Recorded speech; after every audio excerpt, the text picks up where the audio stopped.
안녕하세요. 크리스천 신앙 가이드입니다. 여러분은 인생에 지치고 힘든 순간에 어떻게 기도를 하시나요?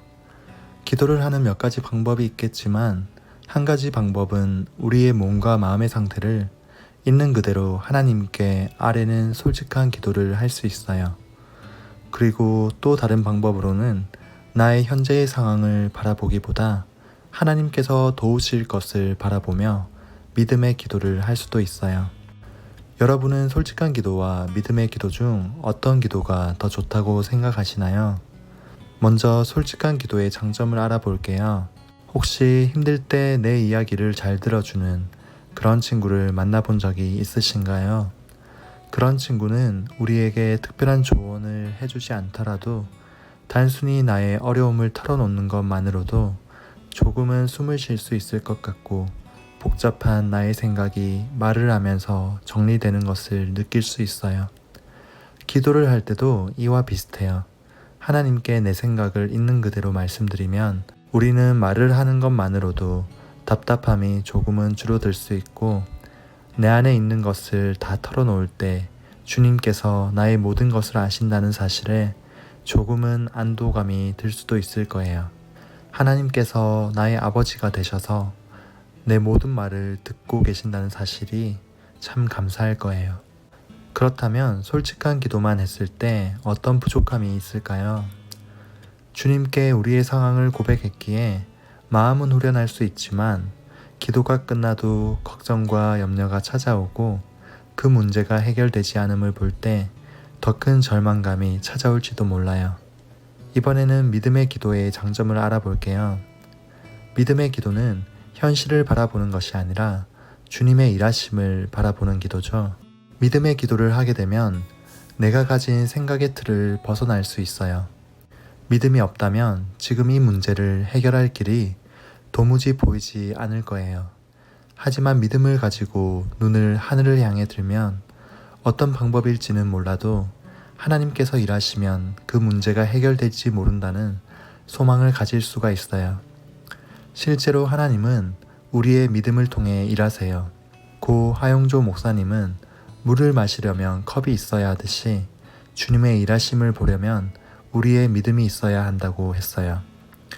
이런 믿음의 기도는 이렇게 중요한 것이지만 한 가지 작은 약점을 찾자면 나의 현재의 몸과 마음의 상태를 무시한다는 데 있어요. 예를 들어 아빠는 아이가 아픈 줄 알고 있는데 그래서 때로는 아빠 나 아파요 라고 솔직하게 말해도 괜찮은데 나는 안 아파요. 아빠가 도와주실 거니까요. 라는 말이 참 기쁘면서도 마음 한 구석이 아파올지도 모르겠어요. 그렇다면 힘든 일이 있을 때 어떻게 기도하는 것이 가장 좋을까요? 다윗은 시편 22편에서 이렇게 기도했어요. 먼저 솔직하게 자신의 힘든 상황을 주님께 말하는 모습을 보여요. 시편 22편 6절 그러나 나는 사람도 아닌 벌레요 사람들의 조롱거리 백성의 멸시거리일 뿐입니다.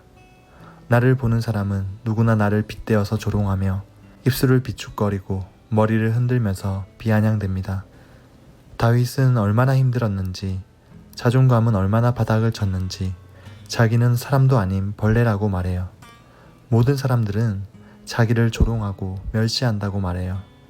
다음으로 다윗은 하나님께 왜 자신을 도와주지 않는지 한탄하며 기도해요. 시편 22편 1절 나의 하나님 어찌하여 나를 버리십니까? 어찌하여 그리 멀리 계셔서 살려달라고 울부짖는 나의 간구를 듣지 아니하십니까? 하지만 다윗의 기도는 여기서 끝나지 않았어요. 시편 22편 19절 그러나 나의 주님 멀리하지 말아 주십시오. 나의 힘이신 주님 어서 빨리 나를 도와주십시오. 다윗은 하나님이 지금까지 도와주시지 않았다고 기도를 포기하지 않았어요. 다시 힘을 내어 빨리 도와달라고 주님께 간구했어요. 그리고 나아가서 하나님은 어떤 분이신지 고백해요. 시편 22편 24절 그는 고통받는 사람의 고통을 가볍게 여기지 않으신다. 고통받는 사람을 외면하지도 않으신다. 부르짖는 사람에게는 언제나 응답하여 주신다. 하나님은 신실하신 분이심을 주님이 일하시기 전에 미리 고백해요. 그리고 한 걸음 더 믿음으로 나아가는 기도를 해요. 시편 22편 25절. 주께서 하신 이 모든 일을 회중이 다 모인 자리에서 찬양하겠습니다. 주님께서 하신 일을 자신이 사람들 앞에서 간증하겠다고 말하고 있어요. 마지막으로 다윗은 이렇게 기도해요. 시편 22편 27절. 온 세계가 주님을 기억하고 주께로 올 것이며 이 세상 모든 민족이 주님을 경배할 것이다. 자신은 벌레만도 못한 처지이지만 그는 자신의 문제에 갇혀 있지 않았어요.